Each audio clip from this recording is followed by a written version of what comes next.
feeling like I was behind. But Yes.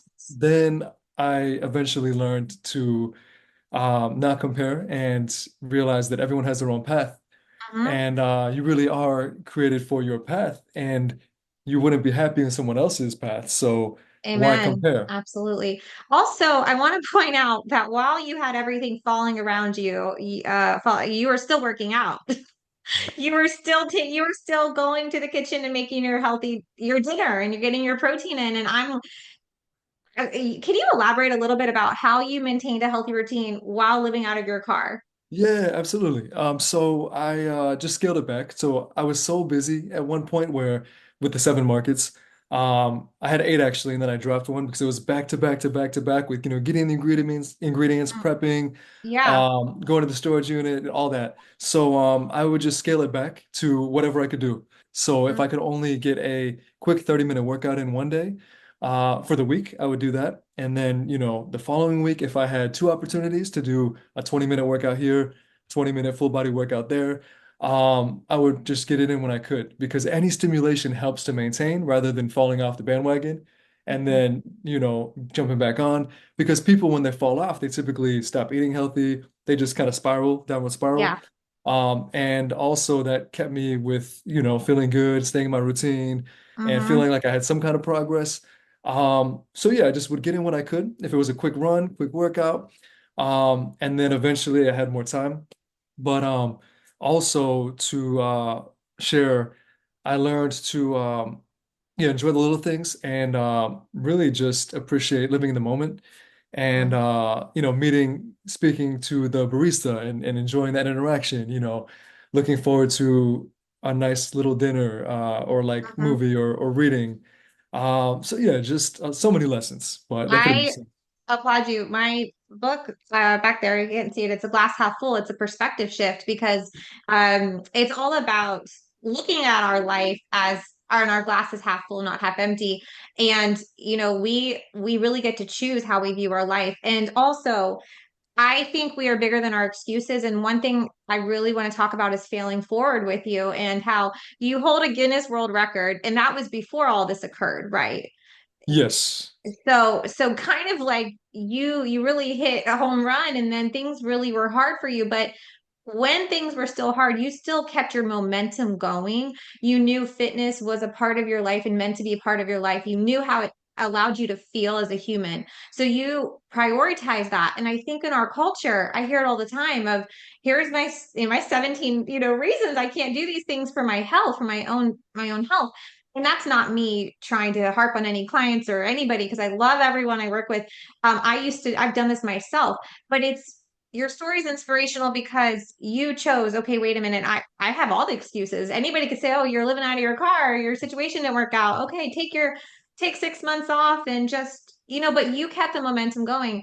I think in our culture, we are not consistent enough when it comes to our health. We are start and stop society, right? We start and we are going so hard at it and everything is great. We have the house, the car, everything, and our setup is perfect. And, it makes perfect sense to work out and eat healthy. But then when circumstances change, oh, now we have a reason not to. And I'm going through people say, I'm going through a divorce or I'm absolutely. going through a hardship. I'm going through a financial burden with my company. So, I'm going to now, yeah, I always say, get out and slash the other three tires. And again, I really am inspired by your story because Thank you. you didn't do that. Thank you. Yeah, people fall off so easily, and kind of have like a downward spiral. And Yeah.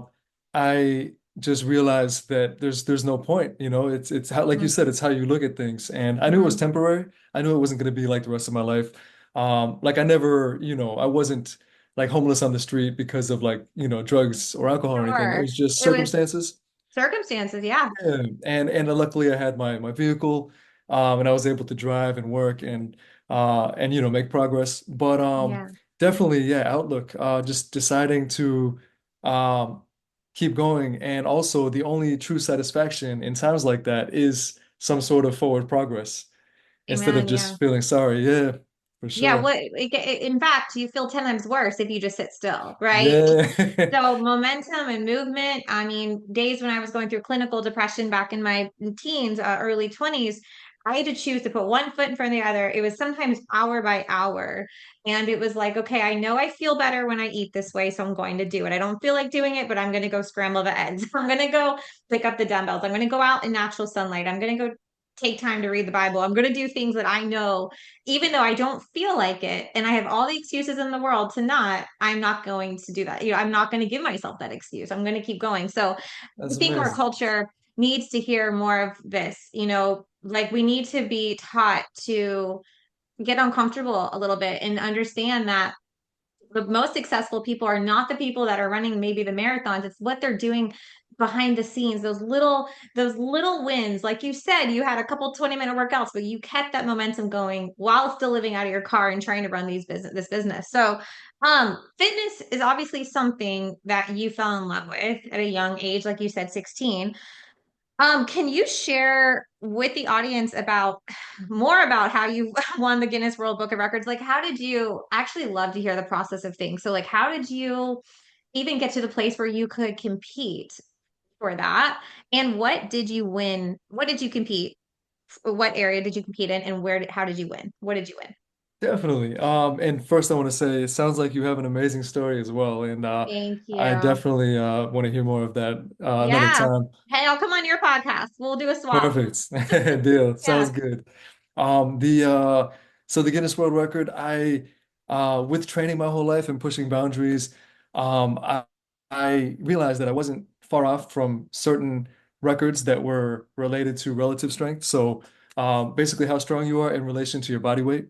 So I'm like 5'11, 5'10, 5'11, like Hmm. 180 to 85 pounds. And Hmm. so I love lifting heavy. And so I would do like heavy, dumbbell rows, heavy barbell shrugs, heavy lat pull downs, and like low rep ranges. So the stronger I got, the lighter my body felt. And so then Hmm. I came across these records and I realized that I wasn't too far off. So I saw a 100-pound weighted dead hang record and a 200-pound weighted dead hang record. And I saw they didn't have a 300-pound weighted dead hang record. So I sent a new application to Guinness and I was like, can I do a 300-pound weighted dead hang? And at first they said no. At first they said, we Hmm. don't monitor over 200 pounds. I don't know if it was like liability reasons or like what, Yeah, yeah, but yeah. it was weird. And then I said, I was like, I can do it though. What if I just do it and then send the video? And then eventually they said yes, but instead of it being titled the same way as the previous two, they changed the title. So it's kind of weird. So it's Hmm. heaviest weight lifted while suspended in the dead hang position. So it's 300 pounds for a minute, 4 seconds. Wow. Thank you. And then Oh my gosh. I have a second one that I was a new application, which was furthest monkey bar distance in a minute with a 100-pound pack. So there's another new application that I did. Wow. But I set the minimum as too far. I told them 20 meters. And Okay. when I did the attempt, I was 15 feet under, but I know I can get it. So that'll be So that's done. your goal. So like you still have another carrot you're chasing. Oh, look at that. That's it. Yeah, so I'm gonna reattempt that one in about a couple months. But this was the certificate that I got from the Oh, first one. wow. Congratulations. That's awesome. Thank Yeah. you. And it But sounds like you chase what you want because like they told you no at first, you can't compete in this category. And you said, well, actually, I want to, so I'm gonna keep reapplying. thank you. And then the monkey bar one didn't exist either. They just had furthest monkey bar in a minute. And so I was like, can I add weight to it? And they were like, sure, but it has to be 20-pound increments. So it had to be, 20, 40, 60, 80. So I was like, how Mhm. about 100 pounds? And then they approved it. So yeah, Wow. you can create your own as long as it was within their specifications. Sometimes I think people think success or big milestones like that are for other people. Like and this can go into any realm of health or our physical, mental, spiritual life of like, I would love to be that person or see myself doing something like that. But that's just not me, that's for other people. And I used to feel that way with writing books, like, oh, I would love to write a book, but that's for other people. And then one day was like, you know what? I'm going to Google how to publish a book. And then, of course, I found a publisher, but I was like, why does everything have to be for other people? And what I really like is I believe like if we're growing, we're not growing, we're dying. And so when it comes to your fitness, you're always challenging yourself to grow. And you're like, okay, I have got one Guinness World Record. I'm going to get another. And to me, that is so inspiring. I think that that's awesome because we only have one life to live. And these bodies are such a gift from God that we can strengthen and use to the best of our ability, or we can let them become weak and frail. And That's so true. it's a choice, right? That's true. And thank you. But Yeah. I agree. Yeah, it's crazy. And it's also fascinating how much the body can adapt. So Mm. I'm drug free. I know in the fitness industry today, there's such a huge percentage of people that take, performance enhancing PRT, yeah. drugs. Yeah, and not hating on people that do because I have a lot of friends who are bodybuilders and Sure. that's a part of the industry. But I don't like it when influencers who aren't Yes. bodybuilders either aren't transparent because it sets Huh. a false example Right. or expectations for people. But anyways, that's another story. But yeah, drug free my whole life. So I enjoy Awesome. pushing limits because over time your body adapts. So your tendons get stronger, your connective tissue, your nervous system gets more refined, and everyone is capable of so much more than they even know. It's crazy. It's so true.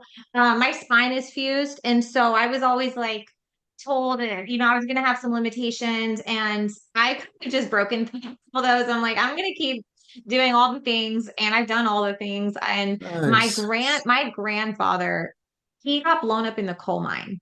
Oh, And I mean, exploded in the coal mine. His part of his spine was shattered, and he was told he was possibly paralyzed, not going to walk again. And so they told him to heal sitting down. And he said, that doesn't seem right to me. I need to move my body so I can heal. So this man, I miss him so much. He was, oh my gosh, such an amazing man. I think my mom said for 9 months, he stood up for like every hour of the day with a brace just to allow his spine to reset. And he said, I'm going to heal while moving. Like, I'm not going to let my body get rusty. And that man who got blown up in the coal mine, lived a really long life and healed. But I mean, this wow. man had his heart on the wrong side of his body. He had open heart surgery. Whoa. He should have absolutely had all the diseases from black blood. Like they didn't wear safety protect. Oh Like yeah, he breathed in definitely. black coal. Like dust for years. But he was an overcomer, and he's like, I'm sorry, I'm not going to place those limitations on me. So, I think a lot of people get diagnosis, like a diagnosis about, you have fibromyalgia, you have arthritis, different diagnoses, right? Where it's like, here's your limitation. And I think a lot of it's mind over matter. Of course, disclaimer, listen to your doctor. But I always say, if you can ask your doctor to push the limits, like, hey, what can I try to do this? Can I try to do that? Because like you Yeah. said, the body adapts. And can I ask, how old are you? 36. Okay, same. All right. Yeah. So, but you hear even that now, people are like, oh, I'm in my getting pushing 40, I'm getting old. It's like, I think even that is self-limiting belief, right? It's a self-limiting belief that, Definitely. this is going to be, and did I see you guys have a baby on the way? Yes. Okay, congratulations. Thank you. Pregnancy for me, I was told the worst things. I'm sure your wife, like you hear the worst things, and you're like, that's self-limiting. I'm not going there. And I actually had a great experience. It's the same thing in any category. Good, good. This they told you that you like shouldn't do certain things or that Yeah, but more like you're going to be in a lot of pain because of your spine fusion. And oh I wasn't because I found different abdominal exercises to do while pregnant that I kept my core so strong that I did not have any back pain. And then I binded my abdomen like the Europeans right after I had both of my kids to allow my body to heal faster and take care of, take advantage of that relaxin hormone. And in fact, it put me back in better shape than it did before having kids. So wow. it's like Amazing. I'm a go-getter like you. I'm like, you know what? I'm not settling for this. I'm gonna go figure out how to kill this thing. You know what I mean? I'm gonna Yeah. just yeah, I just think again, we have to be careful. Like, so what we allow in. So did you have somebody in your life inspire you to go chase your dreams, or was this just something God planted inside of you and since you were little? I always was kind of like the odd one out in a sense where Okay. I knew I had this sense of purpose. I had to figure out what it was. And Yeah. years later I figured out that I have this passion for creating and Hmm. then had, business ventures and I'm still trying now focusing on the fitness venture, but my I'm grateful for my family. They've been Hmm. amazing, but growing up no one really understood Hmm. me. And I have great friends as well. And then now my wife, she's Yeah. she's similar to me. She's very entrepreneurial as well. Awesome. But yeah, growing up, I just learned that I had to stop expecting others to believe in my dreams and just believe in them myself. So Hmm. that was a lesson I had to learn. I would share my dreams. I'd be so excited about them, and then people wouldn't see the vision.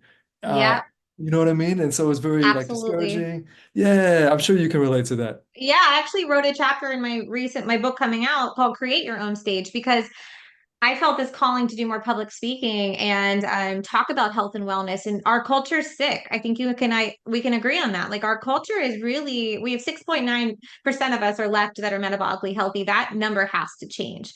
And so Wow. I felt called to. I did the podcast. I started the podcast 2.5 years ago. I've written books, but I'm like, I want to feel like even though I don't want to be on a stage, I feel like I'm supposed to be. But then it sounds so silly. I was like, well, who's going to give me a seat? And then my friend was like, hey, let's just use my church. We got it in Central Park. Like, let's go. And I was like, you know what? Let's just create it ourselves. Sometimes people aren't going to get it. You just have to just jump, which is the title of my fourth book. And so I've always kind of been the odd one out. My husband's the same way. He broke a chain from his family. Like he's done so many amazing things and nobody told him like what to do or how to do it. He just was like, I know I'm not meant to be here, stay like this. So I'm gonna make the best of my life. And he's so inspiring. And so it's truly I think somebody listening to this podcast is probably going through something really hard. And I this podcast reaches a lot of countries, a lot of people, different ages and stages. And I think we all go through really hard times in our life, but fitness and nutrition, when we incorporate those despite the season of our life, we keep these vessels strong. And I always say, like, at the end, the time's going to pass anyways, right? So you Oh can yeah. get like you could have gotten through those 4 months and been weak and frail and exhausted and probably depressed from not working out. Not you chose to keep the momentum going. And again, I just think that's I mean, I think you should write a book because I think that's so inspirational. Thank And you. That means a lot. yeah, now you have your own. Could you talk a little bit about your transformative, because you have your own method, transformative 543 method, that I know you're going to be sharing as well with your brand when it launches. But would you talk about that? Yes, no, definitely. So the fitness brand is meant to be holistic, and so it's not just about the physical, but also the mental, since you really can't Hmm. separate them. Correct. It's Yeah. so holistic in nature, and so I have different parts of the brand that sort of form the methodology and like the system. So it's basically taking functional training, but simplifying it and making it scalable to fit anyone's lifestyle, and then kind of pairing it with education and helping people create what I call a wellness foundation. So everyone should have a wellness foundation, which is that solid mental, physical foundation Mhm. that has, 5 pillars. And then I'll get into the 543. Yeah. The 5 pillars is, mindset, movement, momentum, nutrition, and then also lifestyle. So Hmm. the mindset, anything your mindset, learning, the mental side of things. Momentum is going to be, habits, consistency, setting goals, the getting momentum, taking action, basically. Then the nutritional side, and then did I skip one? Oh, movement, of course, is exercise. I skipped movement. Right. So, movement patterns, how you work out, Hmm. running, being active, lifting weights.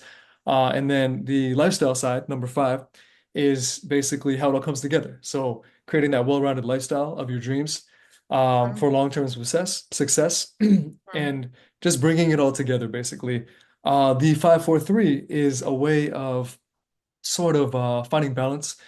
So Hmm. it's 5 things. I put this together recently. So it's 5 things you do um, on a daily basis, four Yeah. things you do on a weekly basis, and 3 things you do on a monthly basis. Oh, I love So that. thank you. So for example, like the working backwards, the three things you do on a monthly basis would be, reflect, be grateful. It's more general things. Sure. The weekly things are more reminders, like do something social, with a friend. Yep. It's more not big picture, but kind of medium to remind you to keep that momentum during the week. And then the daily, the five daily is like, do something to work towards your dreams. Mhm. Do something for your mind, like read a chapter in a book, do Yep. something physical. So it really simplifies it to help you find that balance and create those habits. And intentionality, like I feel like time flies so quickly, and I'll talk to people that really mean well, but they lose track of time because there wasn't the intention behind their day or their week. For me personally, I wake up in the morning and I go right outside and get my fresh air and all that time with God. But then I come back in and I write out after I read my Bible and stuff. I write out my entire day, hour by hour. And I've had people be like, well, that seems overwhelming. No, for me, it's the opposite. I'm so intentional about what I need to do physically, mentally, spiritually, and then for my family, for my business, that it's all mapped out. So I am a balanced, well-rounded, healthy individual. Otherwise, it does not happen. And here you and Definitely. I are experts in our field, and we're saying if we're not intentional about it, it will not happen for us. Like you had to, Absolutely. when you were living in your car, you had to look for windows of opportunity to go and move your body. It wasn't handed to you. You had to go look for it. And I think we need to be talking more about that in our culture, that it's not going to be handed to us. We have to be intentional, and then we have to be disciplined enough to go take action. I like that. You said that so perfectly. It's you have to carve out time for what is important to you. Mm-hmm. And I the health is had like a excuses. yeah, yeah, exactly. And it's like brushing your teeth. Like working out is like Yeah. literally brushing your teeth. You have to do something active. Okay, so I'm going to ask you a question. Do you ever have a day that you don't want to work out? Oh yeah, no, I don't work out every day. So Oh, do you? Okay. I'll listen to my body. So if I'm, All right. worn out, I'll sleep in or Sure, skip. sure. So it's more intuitive. But Intuitive. I know Yeah, that's that my whole. Yeah. yeah, but I do know the difference between needing rest or being kind of lazy in a sense. You know what I mean? Right. I've learned the Absolutely. distance. So Yeah. I'll work out 3, 4 times a week, weights, and then I'll try to run like 2, 3 times a week. So yeah, I'll have a couple of days off where I just, Hmm. walk or do something outdoors, but not Hmm. necessarily lift weights or run. You change So scenery. yeah, absolutely. That cross training is the Yeah. best. So no, I love that. And I love how you said intuitive. My entire company is intuitive living, intuitive eating. I Oh, think that's that awesome. there's so much outside noise that we're not tuning into ourselves. For instance, if you're doing an exercise you hate, like for me, don't throw me in a spin class. I hate cardio, I'll be honest. I don't love it. And actually I get a lot better fitness and hormone results, hormone balancing results, not doing a lot of cardio, focusing on strength for my body. But I think it's about tuning out the noise and saying, where's my flow? Like, where do I feel best? What do I feel best doing? And then going with that, and like you said, like developing this love and appreciation for the ability to move these bodies. Not everybody can, so it's like, Yes. once you grasp that, oh, I actually enjoy this. I don't dread my workouts anymore. It's like, oh, I really look forward to these workouts. I do want to ask you though, there was a lot of myths in the world of fitness. Are there any you want to speak out against and debunk? Yes, no, that's a great question. So there's so many misconceptions.